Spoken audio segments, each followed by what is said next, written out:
हम लोग मूल अधिकार पढ़ रहे थे, उसमें आज हम लोग अनुच्छेद नंबर 21 पढ़ेंगे। 20 तक हो गया था।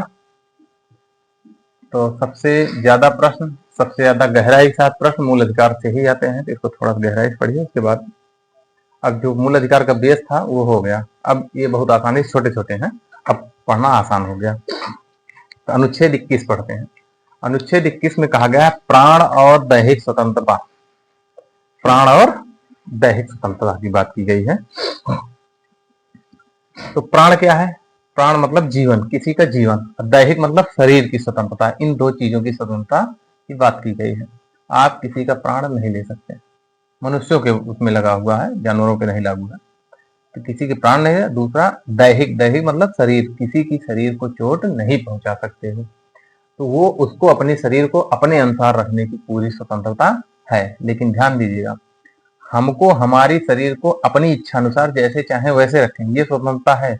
लेकिन कहिए फांसी लगा के मर जाए, इसकी स्वतंत्रता नहीं। आत्महत्या की छूट नहीं है। जीवन जीने का अधिकार है, मरने का क्यों? और जीवन जीने में कौन सा जीवन? गरिमापूर्ण जीवन, सामान्य जीवन नहीं। गरिमापूर्ण जीवन नहीं जी पा रहे हो तो राज्य का कर्तव्य है कि वो व्यवस्था करे, खाने की व्यवस्था, रोटी कपड़ा मकान, इसकी व्यवस्था करे और आप एक गरिमापूर्ण जीवन व्यतीत कर सकें। अनुच्छेद 21 कहता है। ठीक है, ये इतना बात समझ में आई। एक मुकदमा हुआ था AK गोपालन केस, उसमें ये कहा गया कि जीवन का अर्थ केवल जीवित रहना है।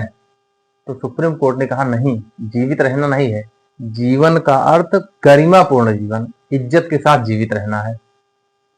ठीक है, ये इतना हुआ। फिर मेनका गांधी केस आया, उसमें हुआ गरिमापूर्ण जीवन जीने का अधिकार है। अब इसमें कुछ पॉइंट्स दिए गए हैं। कभी कभी ये पूछता है कि अनुच्छेद 21 में क्या शामिल नहीं है। एक तो खूब चला है कि अनुच्छेद 21 है आप जीवन साथी चुनने का अधिकार या अपनी इच्छा से विवाह करने का अधिकार। ये अनुच्छेद 21 के तहत हमारी स्वतंत्रता है, कोई रोक नहीं सकता। लेकिन वहां एक शर्त लागू होती है, आप 21 साल के हों। लड़के लड़की दोनों के लिए 21 साल की उम्र अब निर्धारित हो गई है ना, उसके ऊपर है। आप स्वतंत्र हैं, किसी से जिससे चाहे उससे विवाह कर सकते हैं, कोई रोक टोक नहीं। ये कौन कहता है? अनुच्छेद 21 हमको मूल अधिकार देता है। इतनी बात हो गई। और कहता है अनुच्छेद 21 हमको बहुत सारी चीजें देता है। क्या क्या देता है सुनते रहिएगा। अनुच्छेद 21 कहता है कि गोपनीयता का आपको छूट है, जितनी इच्छा हो गोपनीयता करो, अकेले में बैठो, क्या करो, कोई मतलब नहीं। लेकिन अकेले में बैठ के किसी का फोन टेप मत करिए। गोपनीय रहने का अधिकार है। आप अपने मोबाइल में व्हाट्सएप पे खूब पासवर्ड लगा लीजिए, कोई रोकने वाला नहीं। लेकिन दूसरे का फोन हैक कर रहे हो, टाइप कर रहे हो, ये गलत है। यहाँ पे स्वतंत्रता नहीं है। ठीक, अगला कहा गया है, इसमें सुप्रीम कोर्ट ने बीच बीच में व्याख्या की है, तो वही दिया है कि क्या है मूल अधिकार हमारा। प्राण एवं दैहिक स्वतंत्रता के बीच क्या क्या शामिल है। गोपनीयता का अधिकार हो गया। भोजन का अधिकार है, हर व्यक्ति को भोजन का अधिकार है। अगर नहीं पूरा होता उसका भोजन तो राज्य का कर्तव्य है कि वह उनको भोजन उपलब्ध कराए। ठीक, भोजन का अधिकार हो गया। और रोजी रोटी का अधिकार है, कोई भी व्यापार धंधा करने का अधिकार है। आप कोई भी व्यापार धंधा कर सकते हैं, जो प्रतिबंधित है उनको छोड़ के। ये है स्वच्छ पर्यावरण का अधिकार। आपको स्वच्छ पर्यावरण, वायु, जल, मिट्टी, इनका स्वच्छ पाने का अधिकार है। ठीक, ये हुआ। और क्या क्या है अनुच्छेद 21 के तहत देखिएगा। विदेश जाने का, घूमने का, भ्रमण करने का अधिकार। मेनका गांधी केस में ये आया था, अभी आगे लिखा जाएगा। मेनका गांधी केस में क्या कहा गया कि अनुच्छेद 21 के साथ अनुच्छेद अगर 19 को मिला के हम पढ़ लें, 19(1) का और अनुच्छेद 21 दोनों को मिला के पढ़ें, तो एक तो प्राण शरीर की स्वतंत्रता ही है, दूसरा बोलने और घूमने की स्वतंत्रता मिल जाएगी। ठीक है, तो अनुच्छेद 19 को 21 के साथ मिला के अगर हम पढ़ते हैं तो हमको विदेश जाने का अधिकार मिलता है। ये किस अनुच्छेद के तहत आता है? अनुच्छेद 21 के तहत। निःशुल्क विधिक सहायता पाने का अधिकार। निःशुल्क स्वास्थ्य चाहिए आपको, निःशुल्क। और कानूनी मतलब वकील सरकारी होते हैं, इनको प्राप्त करने का आपका अधिकार है। पुलिस की क्रूरता के विरुद्ध अधिकार है।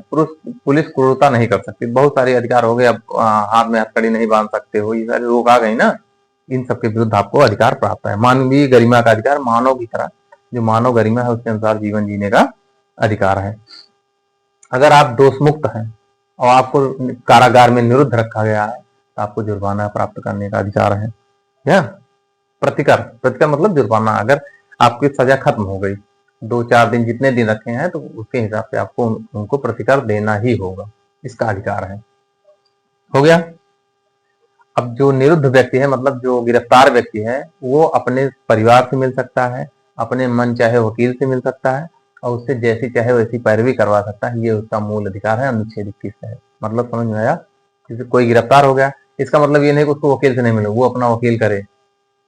उसके परिवार से नहीं मिल रहे, नहीं, ये नहीं रोक सकते, वो अपने परिवार से मिलेगा। ठीक। उसके बाद है मुलाकात करने का अधिकार, हो ही गया। अगर उसको मान लीजिए सजा हो गई तो अपील करने का, ऊपरी अदालत में वो अपील कर सकता है, इसका भी अधिकार अनुच्छेद है। बहुत लंबी व्याख्या किया है सुप्रीम कोर्ट ने। ये पॉइंट सुन लीजिए, और कुछ महत्वपूर्ण है जो हम लिखा देंगे, क्योंकि ये पूछता है कि अनुच्छेद 21 में क्या नहीं शामिल है या क्या शामिल है। इस समय खूब चर्चा चल रहा है मनचाहा जीवन साथी चुनने का अधिकार, ये तो खूब चल रहा है।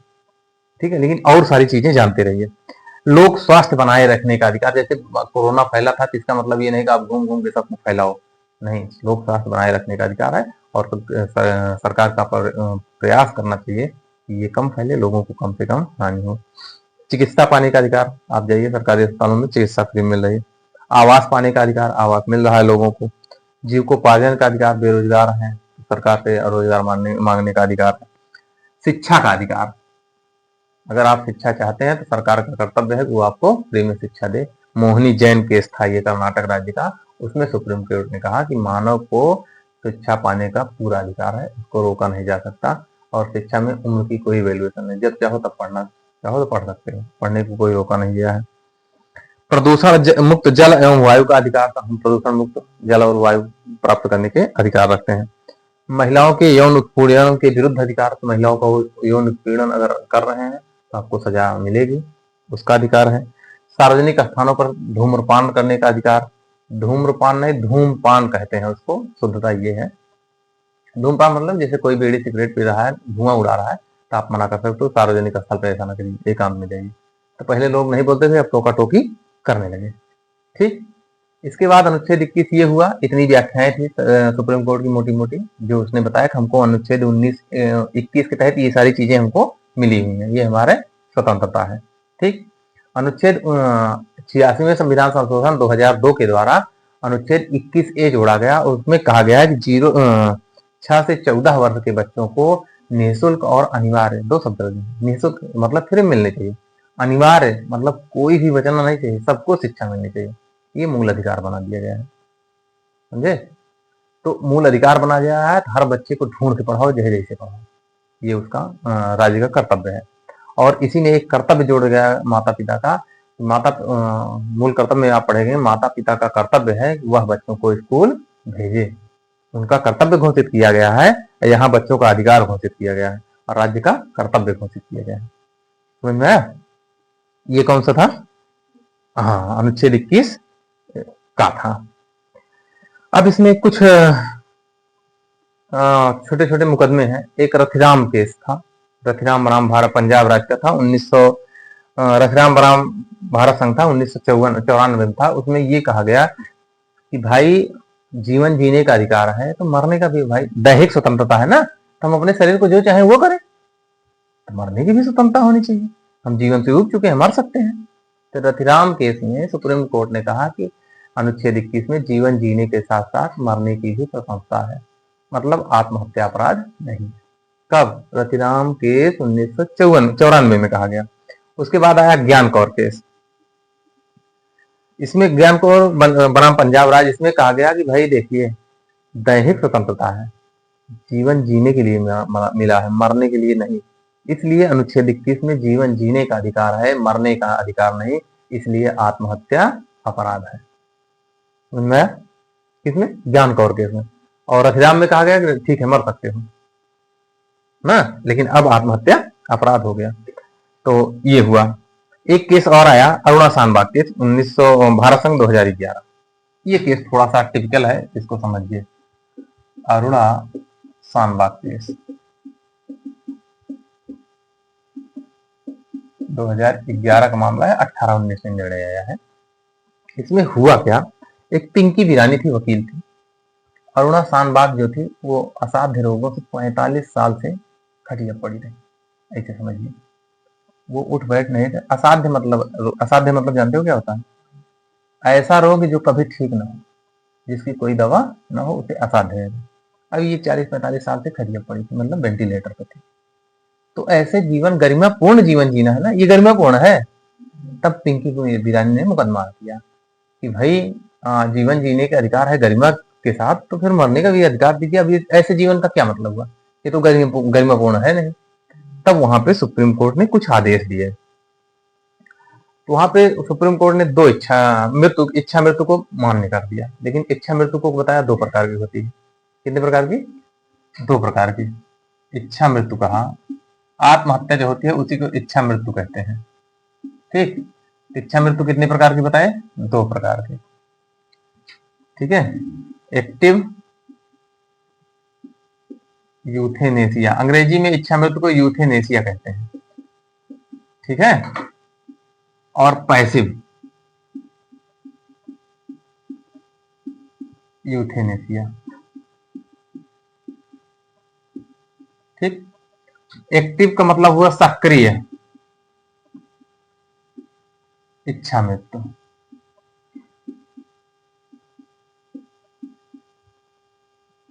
इसका मतलब हुआ निष्क्रिय इच्छा मृत्यु। बड़ा हाईलाइटेड मामला है, बड़ा टेक्निकल मामला है।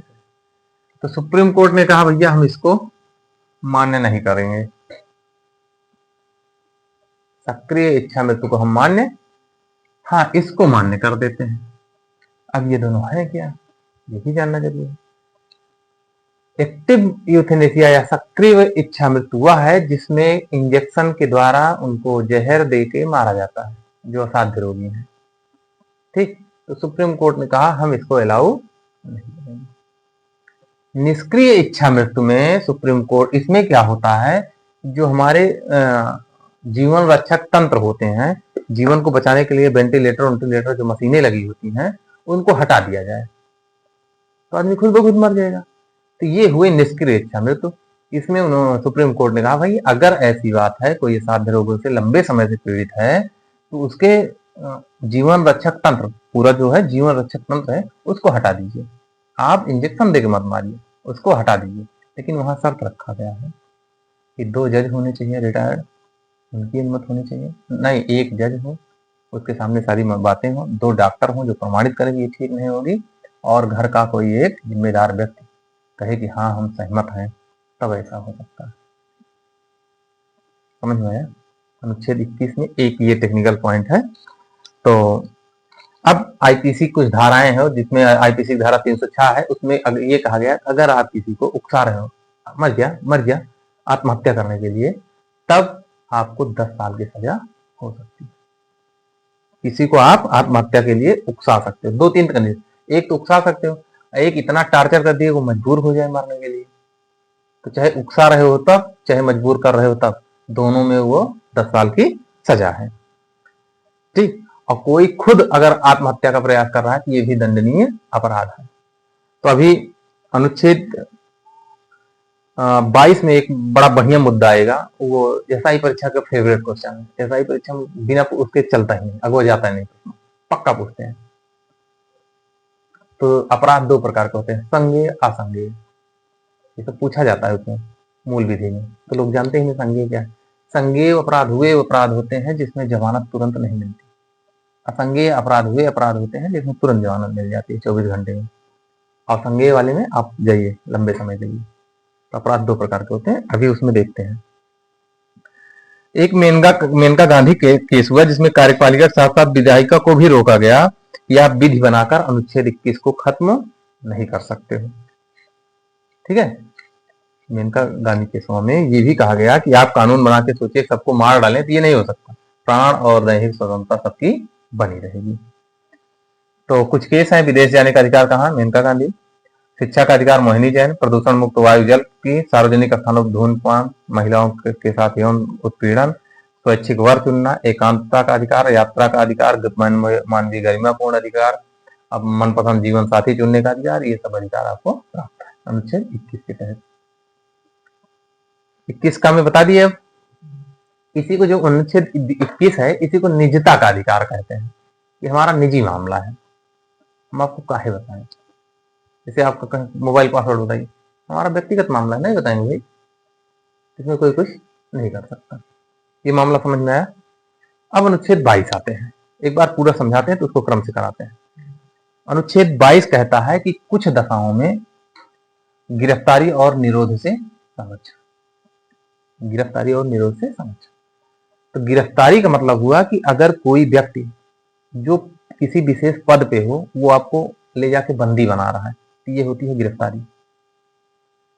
कुछ विशेष दफाओं में आपको गिरफ्तारी और निरोध, निरोध मतलब ले जाके बंद कर दे रहा है, छोड़ नहीं रहा है, तो इनसे दोनों से संरक्षण प्राप्त है। तो कैसे प्राप्त है, इसके 3 आधार बताए गए हैं।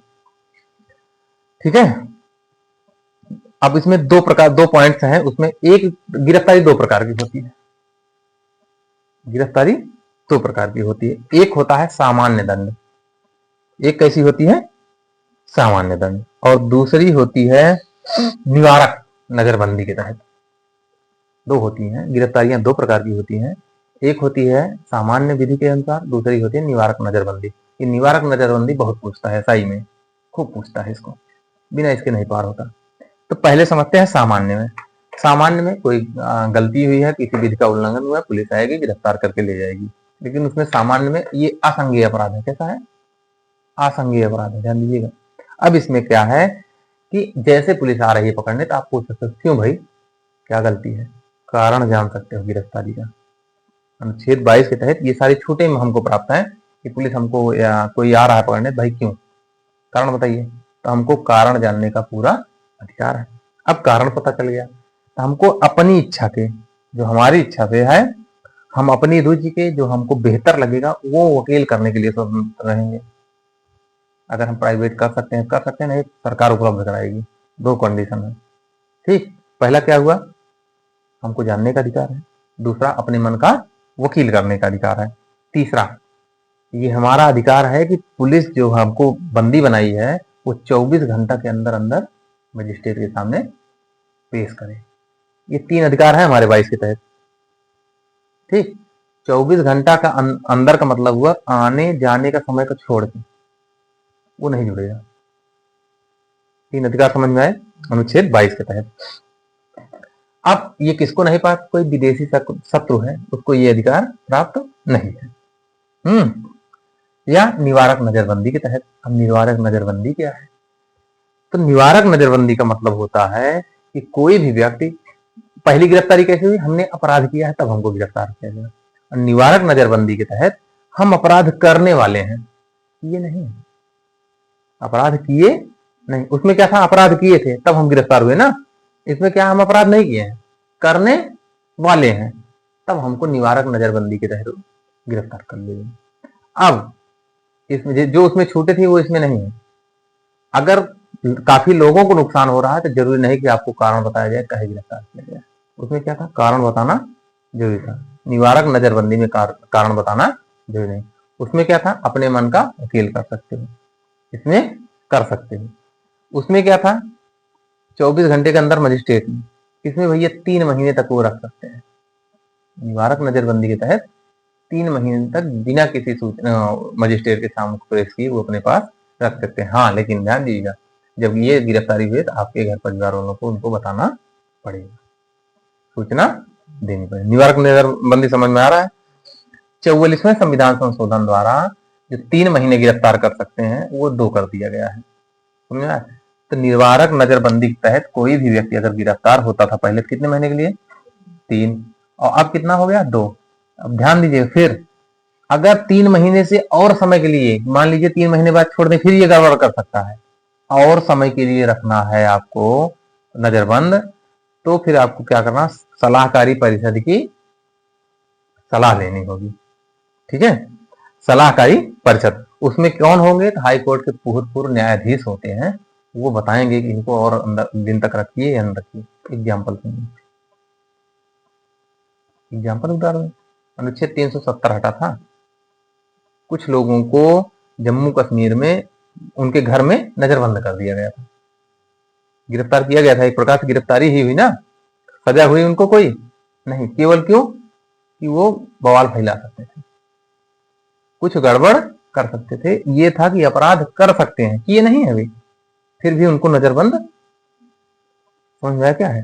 तो कितने दिन तक रख सकते हैं? अधिकतम 3 महीने। अब 2 है, 2 महीने। अगर उसके बावजूद रखना है तो हाईकोर्ट के न्यायाधीश से सलाह करके तब उसको बढ़ाया जा सकता है। टेक्निकल मामला समझ में आया क्या है? अनुच्छेद 21 समझ में आया, 22 समझ में आया।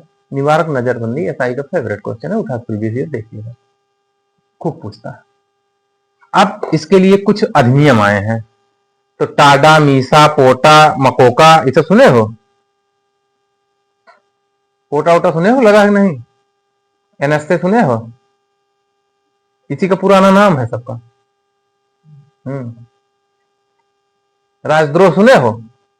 वही नाम है, कि ऐसे लग सकते हैं। निवारक निरोध अधिनियम 1950, आंतरिक सुरक्षा अधिनियम मीसा 1971, कोफे कोसा 74, चोर बाजारी निवारक और अन्य वस्तु प्रदाय अधिनियम 80, राष्ट्रीय सुरक्षा कानून 80, एनएसए, आतंकवादी एवं विध्वंसक गतिविधि निवारक अधिनियम टाडा 1987, सबसे खतरनाक टाडा था। आतंकवाद निवारक अधिनियम 2002, विधि विरुद्ध क्रियाकलाप निवारण अधिनियम यूएपीए, ये अभी चल रहा है, 2019 में आया है। आतंकवादियों को रोकने के लिए उसमें ये है, पहले क्या था कि आतंकवादी समूह को आतंकवादी घोषित किया जाता था। अब 19 में क्या संशोधन किया गया है, बहुत बारीक मुद्दे हैं। पहले क्या था कि 4-6 लोग मिलकर अगर हत्याएं करें तो उनको आतंकवादी घोषित कर सकते थे। अब 19 में संशोधन किया गया, एक व्यक्ति को भी हम आतंकवादी घोषित कर सकते हैं, पहले एक को नहीं घोषित कर सकते, पहले समूह चाहिए था। अब क्या हुआ, एक व्यक्ति को। पहले क्या था, जो हमारा नेशनल राष्ट्रीय सुरक्षा एजेंसी है, उसको क्या था, भारत के बाहर जांच करने का अधिकार नहीं था। अब की बार उसको भारत के बाहर भी जांच करने का अधिकार दे दिया गया है, समझ रहे हैं। और पहले क्या था, उसमें सुप्रीम कोर्ट का सेवानिवृत्त मुख्य न्यायाधीश सदस्य बनता था। अब क्या हुआ, कोई भी बन सकता है। कुछ 2-3 परिवर्तन 2019 के तहत किए गए हैं। ये कौन क्या था, निवारक नजरबंदी के तहत कुछ अधिनियम आए हैं, उनकी चर्चा। मीसा को मकोका, पोटा, ये सब, टाडा, यूएपीए, ये सब अधिनियम है ना, सबके खतरनाक नियम है। कितने दिन तक नजरबंद रख सकते हो, ये सारी चीजें। ये कौन सा हुआ भैया, 22 हो गया। ये स्वतंत्रता का अधिकार, 19 से 22 क्या था, स्वतंत्रता का अधिकार। अब है अगला, शोषण के विरुद्ध अधिकार।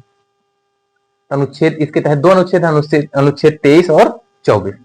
अनुच्छेद 23 कहता है मानव के दुर्व्यापार, बेगार और बलात् श्रम का प्रतिषेध करता है। अनुच्छेद 23 मानव के दुर्व्यापार मतलब लड़कियों या बच्चों को खरीद के ले जाइए, वेश्यावृत्ति कराइए या कुछ कराइए, इससे इनकी सुरक्षा की गारंटी दी गई है, ऐसा नहीं करवा सकते हो।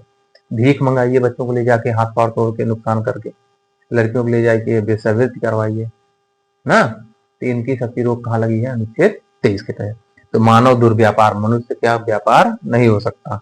बेगार, बेगार मतलब काम करावा पैसा ना दिया। बलात् श्रम, जबरदस्ती काम करावा, बल के आधार पर काम करावा, कि तोरे पिताजी बाबा हमसे इतना पैसा ले रहे हैं, चला हमारी क्या काम करा, इस पर सब पर रोक लग गया है। कौन एक तहत, अनुच्छेद, हाँ, वेश्यावृत्ति, बंधुआ मजदूरी, इन सब पे अनुच्छेद 23 के तहत रोक लग गई है। लेकिन एक चीज अनुच्छेद 23 में ये कहा गया है, अभी क्या कह रहे हैं, जबरदस्ती काम नहीं कराता। लेकिन ध्यान दीजिए, अगर राज्य चाहे वो हमसे जबरदस्ती सेवा ले सकता है, अनिवार्य सेवा ले सकता है। हम वहां मना, जैसे अभी युद्ध का माहौल था, उसमें सरकार कहती कि ये आपको काम करना है, हमको करना पड़ेगा, हम उसको मना ही। ये 23(2) एक कहता है कि आपको छूट है, लेकिन 23(2) कहता है अगर राज्य चाहेगा तो आपको काम करना पड़ेगा, ठीक है। लेकिन राज्य काम करवाते वक्त फिर धर्म, मूल, जाति के आधार पर भेदभाव नहीं कर सकता। काम सबसे बराबर एक ही तरीके करवाएगा, भेदभाव नहीं करेगा। 23। अब मानव दुर्व्यापार का मतलब क्या हुआ, महिला पुरुष बच्चों की खरीद फरोख्त करके क्या कराओगे, पैसा कमाओगे, बच्चों को नुकसान करके उनसे भीख मंगाओगे, महिलाओं को ले जाकर वेश्यावृत्ति कराओगे, ये हुआ। तो वही देवदासी रूप में जानते हैं, ये सब होता रहता है। तो संसद ने अनुच्छेद 35 के तहत 2 कानून बना दिए, अनैतिक दुर्व्यापार निवारण अधिनियम 1956 और बंधुआ मजदूरी अधिनियम 1976। अनैतिक व्यापार नहीं करवा सकते इनसे और बंधुआ मजदूरी नहीं कर सकते। अनैतिक व्यापार वाला 1956 और बंधुआ मजदूरी वाला कब आया? 1976। ठीक। और अब अगला अनुच्छेद 24 है। इसमें कहा गया है कि कारखानों या खतरनाक कामों में 14 वर्ष से कम बच्चों की नियुक्ति नहीं की जाएगी। ये बाल अपराध है, उनको पढ़ने का अवसर दिया जाना चाहिए। ठीक है। इसके तहत कारखाना अधिनियम 1948 लाया गया, खाद्य अधिनियम 1952, बगान श्रम अधिनियम 1951, बाल श्रम प्रतिषेध अधिनियम 1986।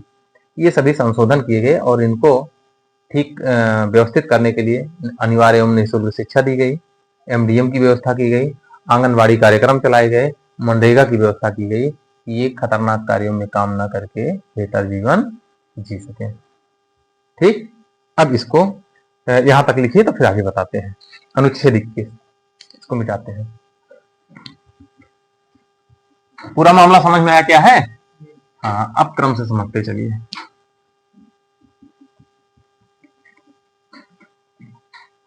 अनुच्छेद 21 प्राण एवं दैहिक स्वतंत्रता।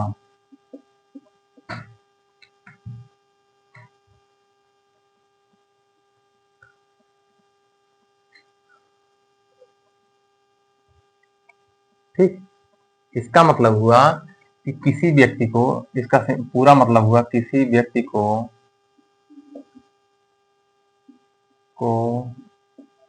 प्राण एवं दैहिक स्वतंत्रता से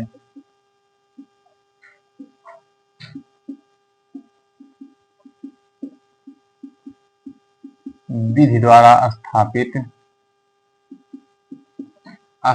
प्रक्रिया द्वारा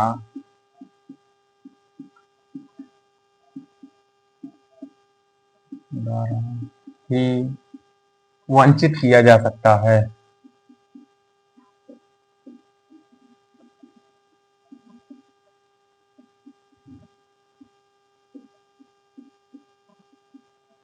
अन्यथा नहीं।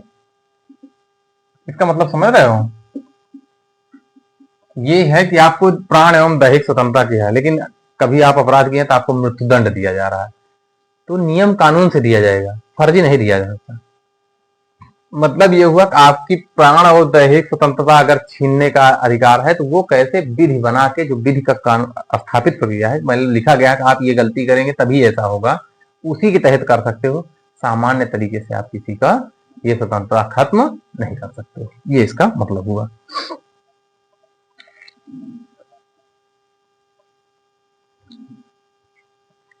अब एक केस हुई A.K. गोपालन बनाम मद्रास राज्य 1950 में।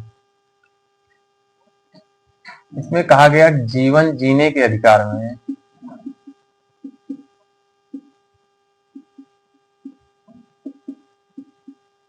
केवल जीवित रहना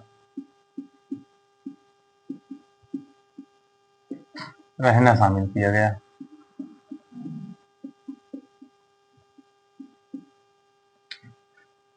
A.K. गोपालन केस में ये कहा गया जीवन जीने का मतलब आप जीवित रहिए, जिंदा रहिए, बस इतना मतलब है। फिर एक केस हुई मेनका गांधी बनाम भारत संघ 1978 में हुई। इसमें कहा गया कि जीवन जीने का अधिकार, जीवन का अर्थ है जीवन जीना केवल नहीं, गरिमापूर्ण। ठीक। तो जीवन का मतलब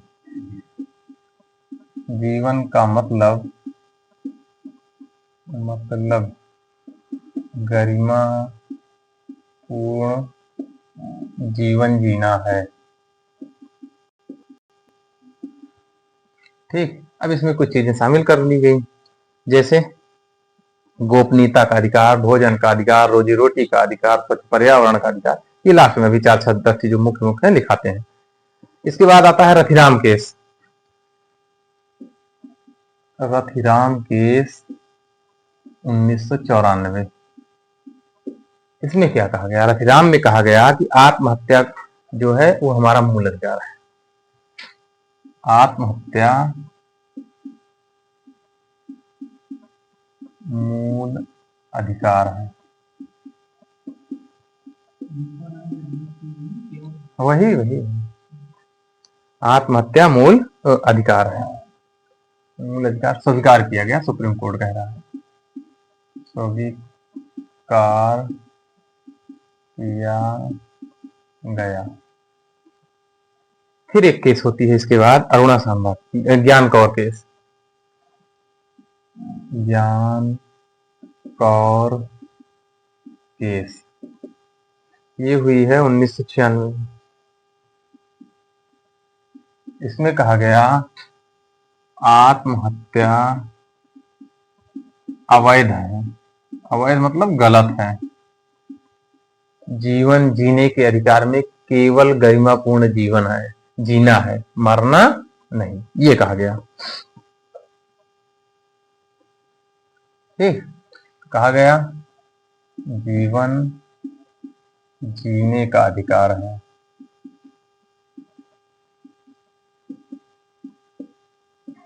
मरने का नहीं।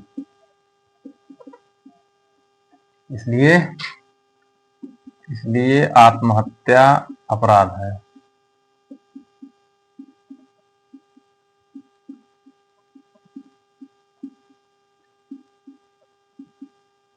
ये कहा गया इस केस में। फिर आया अरुणा सांबा केस 2011।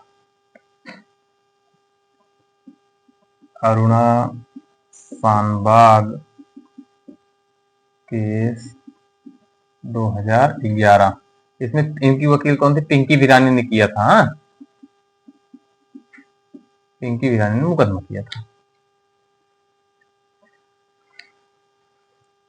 इसमें क्या हुआ? सुप्रीम कोर्ट ने निष्क्रिय इच्छा मृत्यु, निष्क्रिय समझाया है ना, निष्क्रिय इच्छा मृत्यु को स्वीकार किया।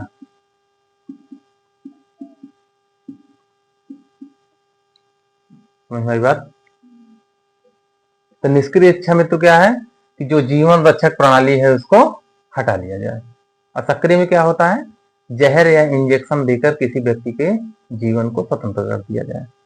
तो सुप्रीम कोर्ट ने कहा जीवन रक्षक प्रणाली हटाइए, इंजेक्शन देने की आवश्यकता नहीं। ठीक, इसी को क्या कहते हो? यूथेनेसिया। ठीक, इसमें दो है, सक्रिय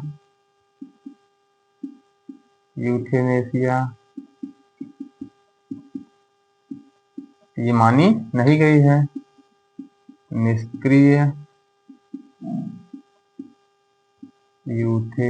यूथेनेसिया स्वीकार्य हुई। ठीक, इसका मतलब जीवन रक्षक प्रणाली को हटा लेना।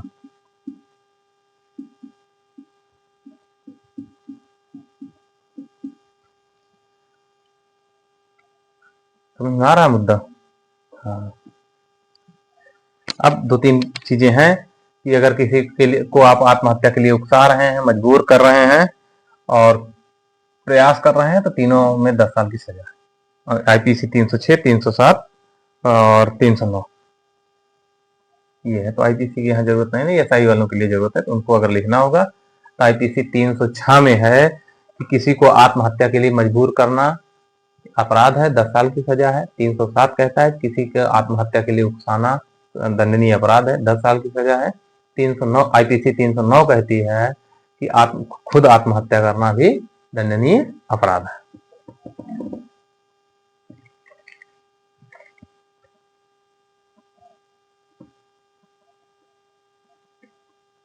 ठीक, अब अनुच्छेद 21 में कुछ चीजें शामिल है, क्या क्या है?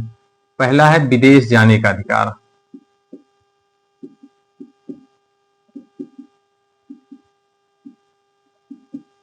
किसमें है? मेनका गांधी केस।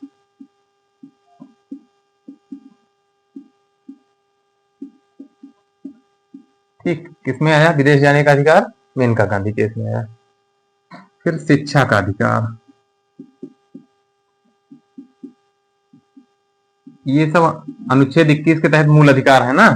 तो कहां से आए हैं, किस मुकदमे में, उससे, मोहिनी जैन केस। शिक्षा हमारा मूल अधिकार है, ये कहां से आया, मोहिनी जैन केस।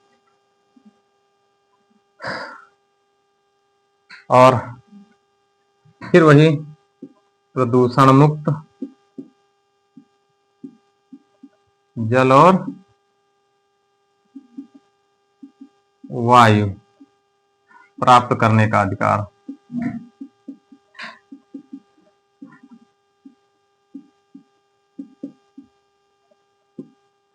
मनपसंद जीवन साथी चुनने का अधिकार।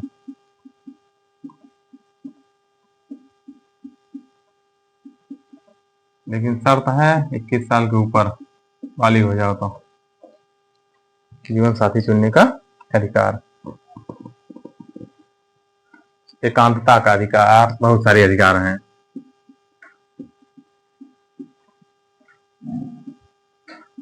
ध्यान दीजिएगा, इसमें फोन टेप नहीं करना है, फोन टेपिंग कैंसिल है। अब अनुच्छेद 21 का, आर्टिकल 21 का कहता है, कब जोड़ा गया, 86वां संविधान संशोधन 2002 में क्या कहा गया है, 6 से 14 वर्ष के बच्चों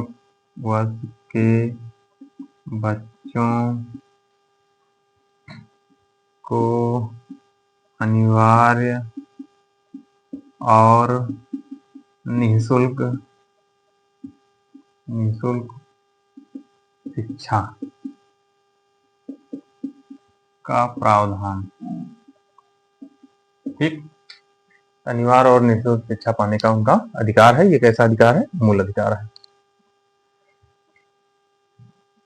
ये सब हो गए ना, इसी में है निजता का अधिकार।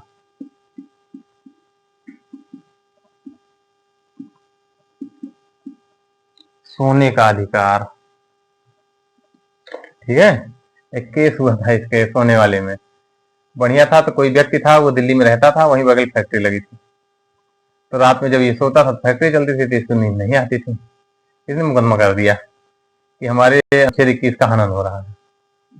सुप्रीम कोर्ट ने मुकदमे की सुनवाई की, तो उन्होंने कहा कि भाई सोने का अधिकार, नींद का अधिकार कैसा है, मूल अधिकार है, तो आप फैक्ट्री हटवाइए। तो फैक्ट्री हटी भाई, फैक्ट्री हटी, इतना हल्के में न लीजिए अधिकार, सुप्रीम कोर्ट इसको करवाता है। हाँ, फिर एक आया कि पुलिस वाले रात में जाके जगा देते हैं, तो फिर हमारी नींद, सोने का अधिकार डिस्टर्ब हो रहा है। तो फिर आदेश आ गया कि रात में गिरफ्तारियां बंद। देखिए, रात में पुलिस नहीं आएगी, है ना।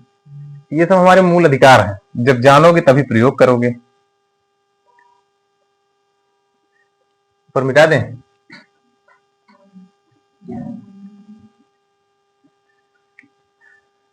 अभी तो ये सब छोटा छोटा है। जब लिखना उखना होता है मेन सोमनाथ, और बढ़िया बढ़िया केसवा डाल के इसको और व्याख्यायित किया जाता है। अभी तो सिंपल में बता रहे हैं।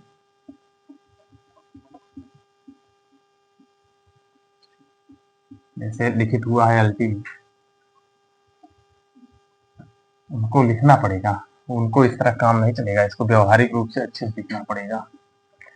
अभी लोग बतियाते हैं। हो गया, अनुच्छेद नंबर 21 हो गया। ये अनुच्छेद 22 पे बात करते हैं। अब अनुच्छेद सब छोटे छोटे हैं।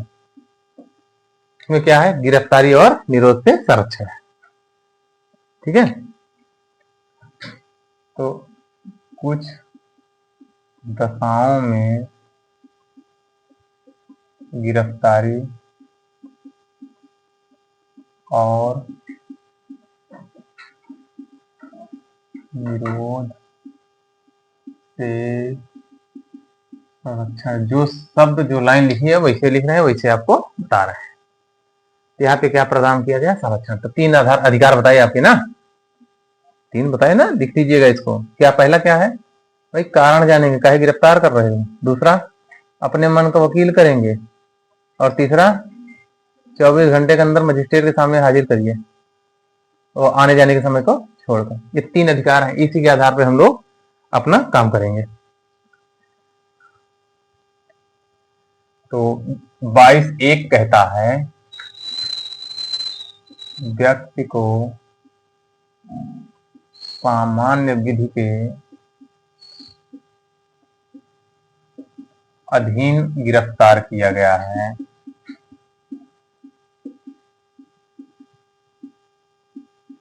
गया है, तो वह निम्न अधिकार रखेगा।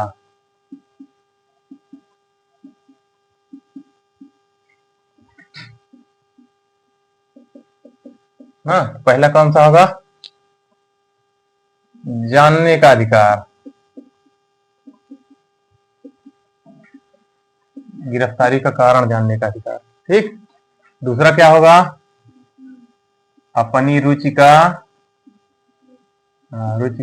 वकील नहीं कहा जाता, विधि व्यवसायी कहा जाता है।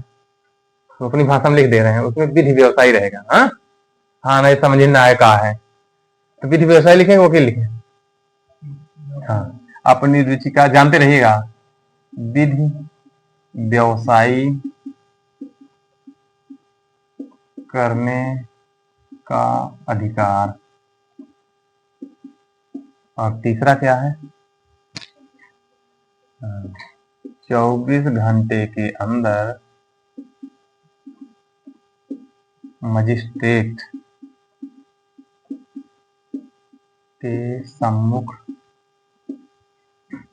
पेश करने का अधिकार।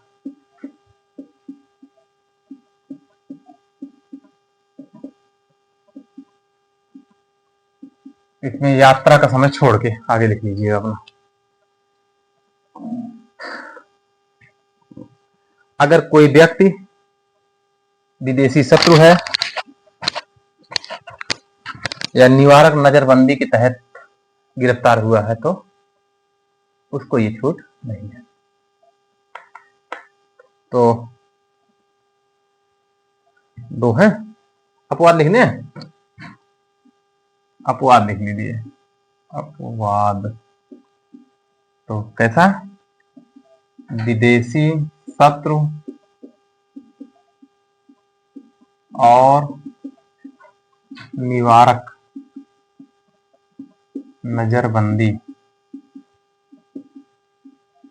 के तहत गिरफ्तार व्यक्ति को ये छूट नहीं है। ठीक। तो नजरबंदी का मतलब क्या बताए? हाँ? कि अपराध किया नहीं है, अपराध करने वाला है। ठीक। अपराध करने वाला है, किया नहीं है।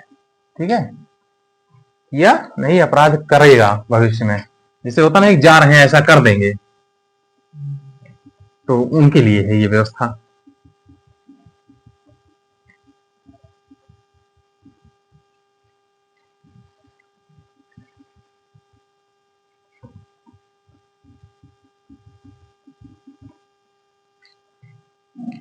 तो कितने दिन तक भैया?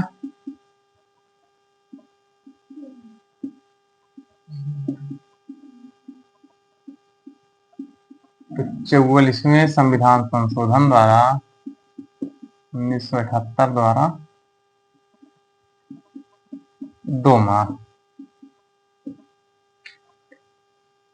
ठीक। अगर 3 माह से ज्यादा गिरफ्तार करना है तो नहीं, सलाहकार बोर्ड की परमिशन लेनी होगी। तो अधिक समय के लिए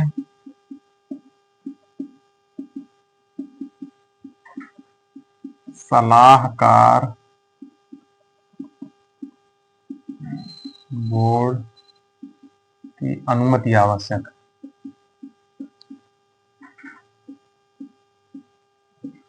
कब? 3 माह से अधिक के लिए।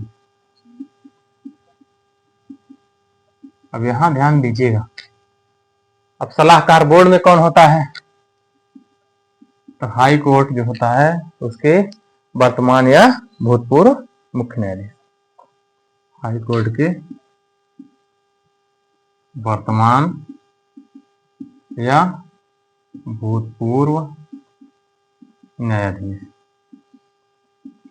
ऐसा कर लीजिए। खूब पढ़े होंगे, ये सब दर्शन नहीं हुआ होगा, और बहुत बेहतरीन क्वेश्चन बनते हैं। अभी आप लोगों को वही ऊपर ऊपर दौड़ाया जा रहा है, गहराई में उतरिए तो गलत होना बंद हो जाएगा, तो पास होना ऑटोमेटिक शुरू हो जाएगा।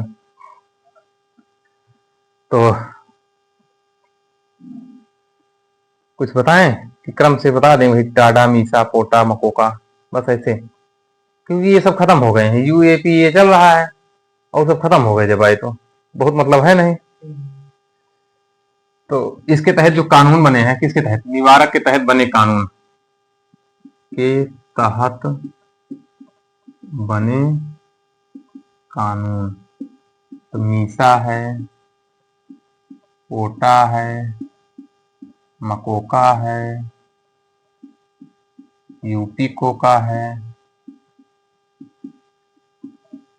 टाडा है, यूएपीए, ये सब अधिनियम आए हैं। वर्तमान में यही चल रहा है यूएपीए, पीछे वाले सब खत्म हो गए।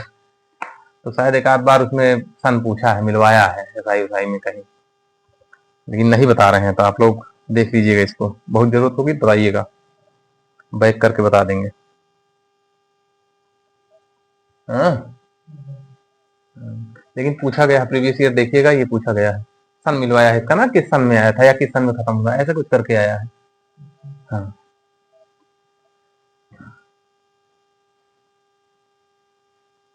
ये अनुच्छेद 22 हो गया। मामला समझ में आया?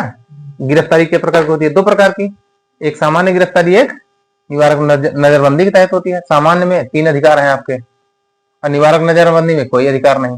बता दें तो ठीक, नहीं कोई बात नहीं। हाँ, निवारक नजरबंदी में आप पूछो कहे गिरफ्तार, नहीं बताएंगे, कोई दिक्कत नहीं, आप कुछ नहीं कर सकते। लेकिन इसमें आप उनको बताना होगा, नहीं मजिस्ट्रेट सामने कह दीजिए तुमको नहीं बताया, समझ रहे हैं? तो दोनों में थोड़ा सा अंतर है। अब आते हैं अनुच्छेद, ये कौन था? स्वतंत्रता थी ना 1922 तक। अब शोषण के विरुद्ध अधिकार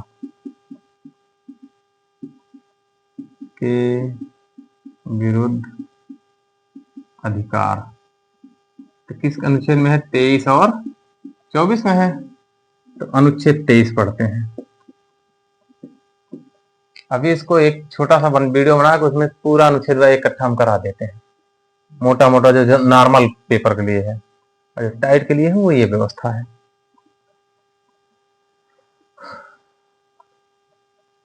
इसमें क्या है? मानव दुर्व्यापार, दुर्व्यापार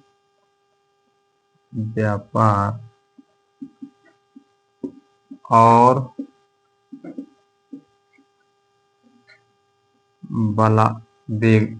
बेगार और बलात् श्रम का प्रतिषेध, बलात् श्रम का प्रतिषेध किया गया है इसमें।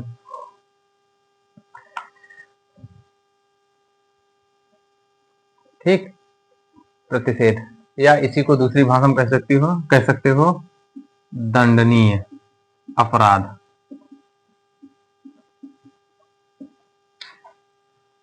समझ रहे हैं? दुर्व्यवहार का मतलब क्या होगा? इसका मतलब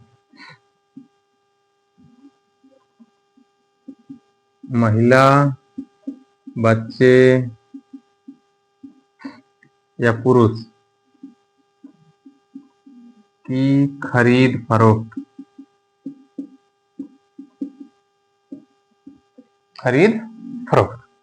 ये हो गया। या वेश्यावृत्ति, दासी देवदासी टाइप में जो होता है, ये सब इसी में आ जाएगा, इसी तरह प्रतिबंधित है।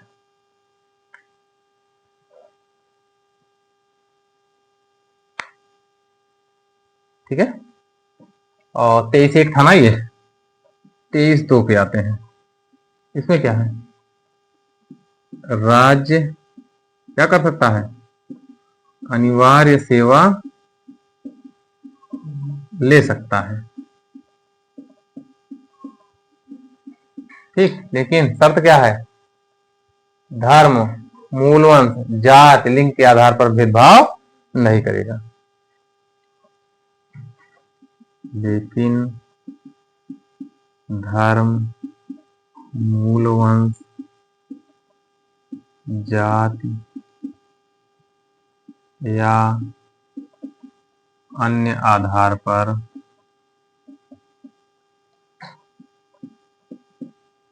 विभेद नहीं करेगा। ये हुआ 23 नंबर। अब इसमें तहत एक ही खूब पूछा जाता है, बंधुआ मजदूर प्रणाली उन्मूलन नियम कब आया था, तो 1976, इसको पूछते हैं, बंधुआ मजदूर उन्मूलन अधिनियम। तो 2 लिख देते हैं, अनैतिक व्यापार निवारण अधिनियम, अनैतिक व्यापार निवारण अधिनियम। अरे इसमें देखिए, किडनी उडनी खरीद के बेच लेते हैं ले जाके, 1956। और है बंधुआ मजदूरी, बंधुआ मजदूरी उन्मूलन अधिनियम 1976। ये आपको यहां तक बताए, 23 तक हो गया, 24 तक बताए थे ना। अनुच्छेद 24 कहता है,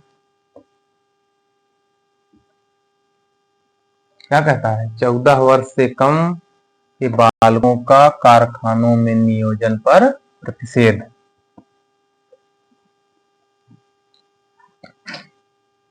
बालकों मतलब 14 वर्ष से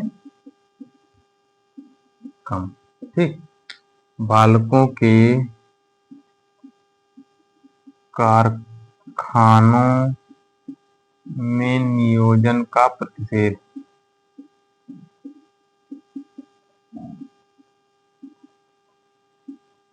इसका मतलब रोक लगाइए, इनसे काम आप नहीं करवाएंगे। तो एक अधिनियम आया है, बाल श्रम संशोधन अधिनियम है, निषेध एवं नियमन, निषेध और नियमन अधिनियम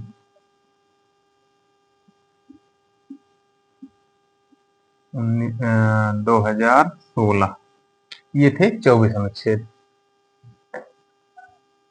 अब बचे 6, हो गया। अब यह 24 के बाद आता है धर्म की स्वतंत्रता, धर्म की स्वतंत्रता का अधिकार।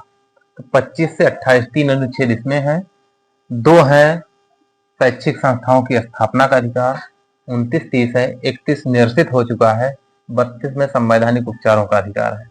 ये इतना हुआ।